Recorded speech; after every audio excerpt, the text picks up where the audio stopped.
So I think after last week when I asked Refugin to chill out a bit with the story, he took that as a challenge because episode 5 is the wildest episode of this series so far. The stakes are genuinely felt, I was tense and breathing heavily after finishing the episode, and I cannot wait to see where the story goes now. Hello everybody, I am Phenom Sage, and welcome back to another Mushoku Tensei Jobless Reincarnation review. Today we'll be talking about Episode 5, A Young Lady and Violence. Now, like always, there's a ton to get into this episode. Drama, lore details, Paul having slept with literally every single woman in the series so far, but what I want to specifically zone in on is how this episode portrayed the characters involved in this particular storyline. How real they felt, how grounded in a reality they were. The first and foremost, most obvious example of this is Eris. Eris is a 9-year-old girl, and I could guess pretty quickly that she was going to be that tsundere archetype. But what I wasn't anticipating was how much nuance they would give to the way that she interacts with Rudeus. After they're kidnapped, some pretty brutal stuff happens to her, especially for someone who's only 9 years old. And even past her tough exterior, this attitude of just being better than everyone and solving all of her issues with violence, deep down she's just a scared child, and that's reflected so well with the way her personality changes towards Rudeus once he proves himself as someone capable of helping her. It's like watching a switch flip in her head, but it's written with so much finesse and so much realism that you really just buy the fact that this is a kid, that this is somebody who can change on a dime from being this really tough tsundere type to being scared and alone, and I felt sorry for her throughout everything that she went through. You can tell that there's a lot of complicated history and emotions underneath her exterior, and I love being able to visibly feel that through the way her interactions change this episode. One detail that I absolutely love is when the thugs capture Eris when they make it back to the city, and she's about to scream, she's about to yell at them to let her go, but then she remembers her promise to Rudeus earlier in the episode about staying quiet, and she stops herself. She covers her mouth the entire situation that unfolds, and it's just such a little tiny detail that makes her character in the context of this little situation just so much more endearing. I love her already, man. By the end, she fully accepts Rudeus into her life as her mentor, and I genuinely can't wait to see how their relationship develops. It might be the new dynamic in the series that I'm most excited to see really flourish and grow. Another character they did this well with on a different level is with Ghislaine. I talked last week about how I liked the way they presented her as this antisocial person, but in a more realistic, grounded way. But it turns out that she is genuinely just kind of simple-minded, and I don't want it to come across as an insult because I don't really consider it the same as calling her stupid. She's not stupid, she's not comically dumb or some kind of archetype, she's just charmingly ignorant. She's still not social at all, she doesn't know what a joke is, she doesn't know how to read, more on that later, but at the same time she's still clearly competent, as we see by the end of the episode, and it presents her in this simple-minded way without really looking down on her as a character or portraying her as a caricature. I love the way this series has turned all of these otherwise by-the-numbers tropes into genuine personalities that feel lifelike. So anyways, gushing about character portrayals aside, a lot happened this episode, maybe even a little bit too much.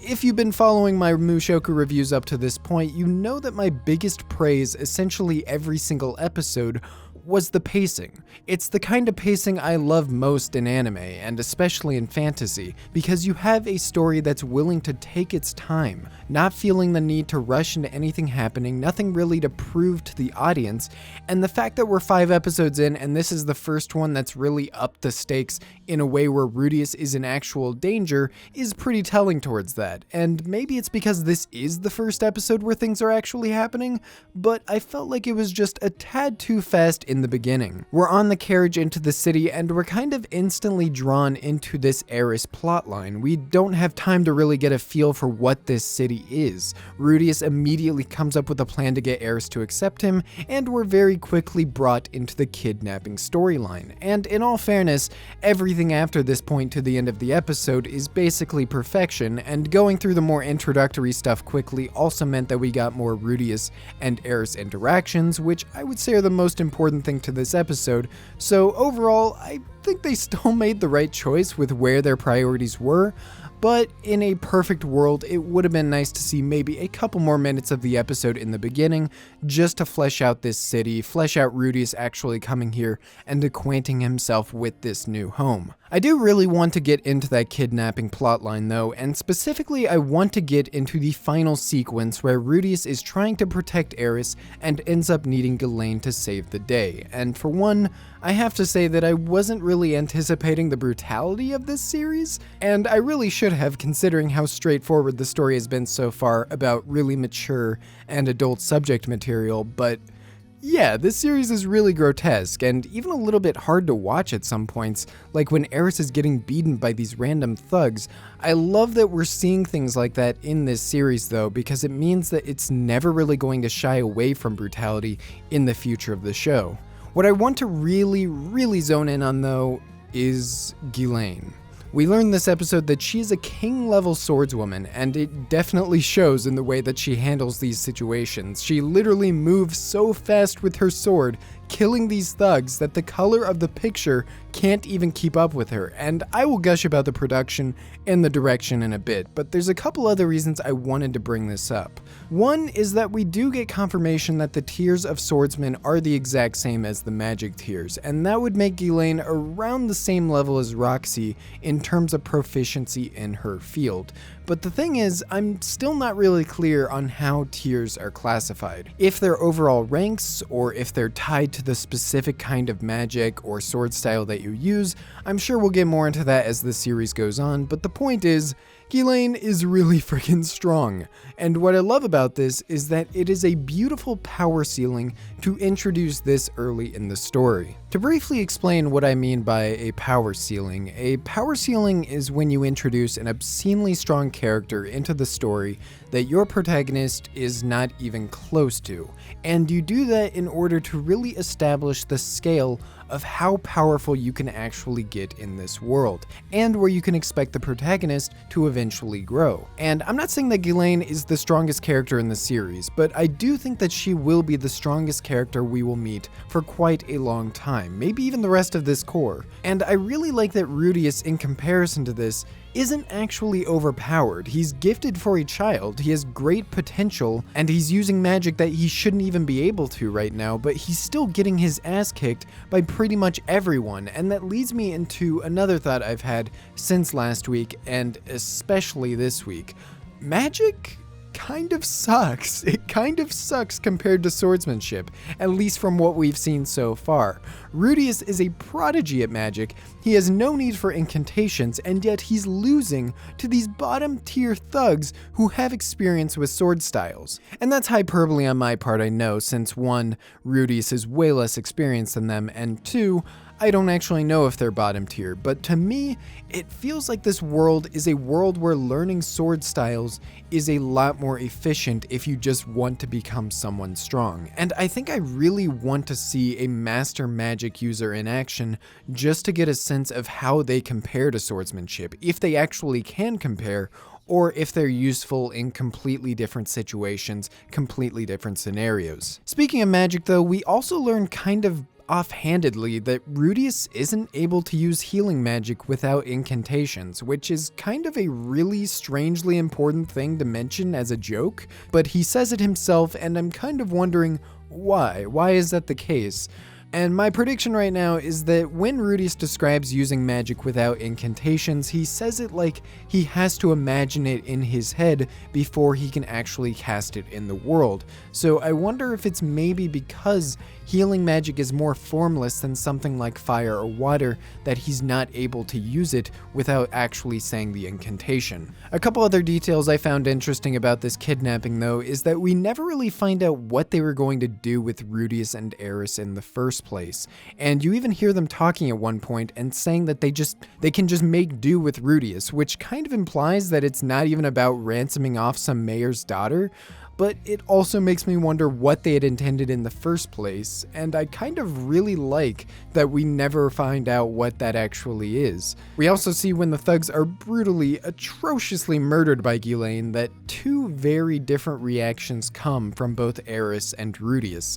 Rudeus is horrified seeing this death before his eyes, and I love this scene because it puts Rudeus in yet another vulnerable position where we see more of his character flaws, more of his actual feelings looking past all of his witticisms and jokes.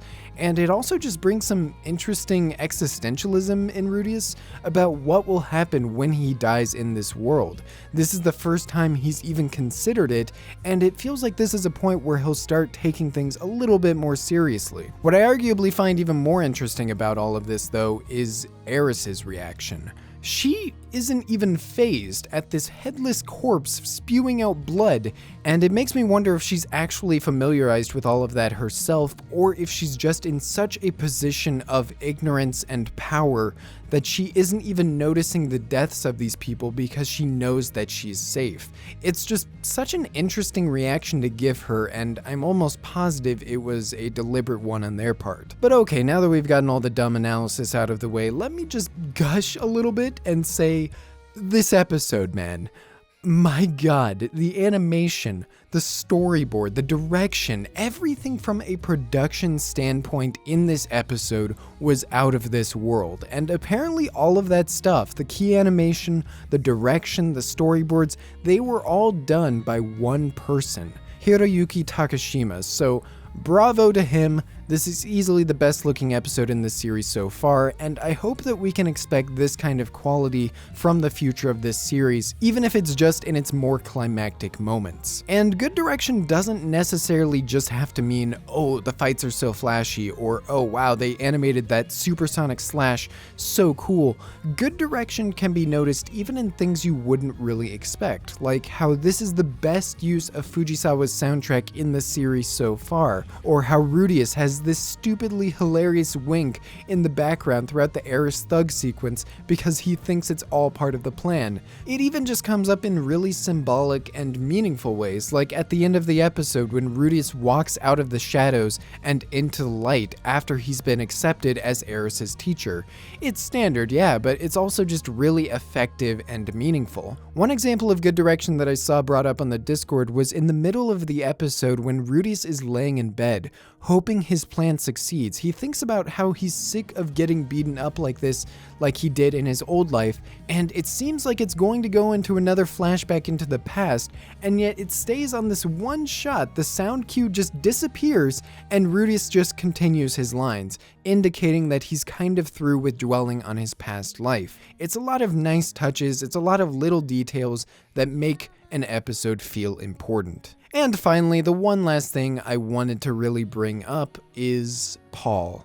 One, because apparently he slept with Ghislaine, which I find kind of surprising, but not really considering the Chad that he is.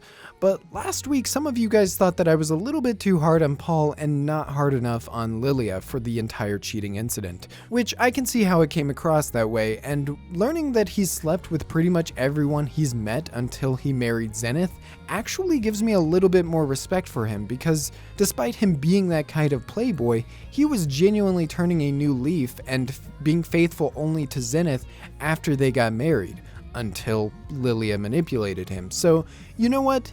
You're not absolutely terrible, Paul, just a little terrible. The other interesting thing about Paul, though, is that we learn he purposefully separated Rudeus and Sophiette because he was worried about her dependence on him, and the fact that she would never really grow into her own person if she was constantly relying on Rudeus, and Rudeus in turn probably was limiting himself as well, so it's cool how Paul saw this and took matters into his own hands, and thank you Studio Bind for not showing me Sophie's reaction after he left, because I don't think my heart would have been able to take it. 5 years is a long time. I'm expecting us to be in this city training with Ghislaine and Eris for quite a while, maybe even for the rest of this core, and I'm super excited to see what's next. But now I want to know what you guys think is next. Do you think the 5-year training is actually going to last a while? Do you think we're going to skip past this in a couple episodes? Is Eris your new best girl? How cool was that Ghislaine supersonic slash? Let me know in the comments, and I feel like I shouldn't really need to say this, but if you are a source reader and you actually know the answers to the questions that I'm asking in these videos, do not tell me them.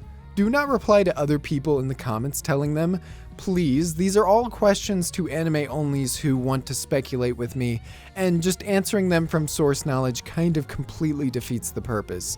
Join the discussions all you want, because I do love hearing everything you guys have to say, and I'd be interested in hearing how source readers feel like they adapted the stuff in this episode, but you also have to be respectful of all of us who don't know where the story is going and want to be surprised. That's been all from me though. If you want to continue the conversation and talk with me and a bunch of other cool people who love this series as well, you should join my Discord community in the description below. You can also follow me on Twitter and subscribe for all of the future Mushoku Tensei episode reviews. I love you, thank you all for watching, and I will see you in the next video.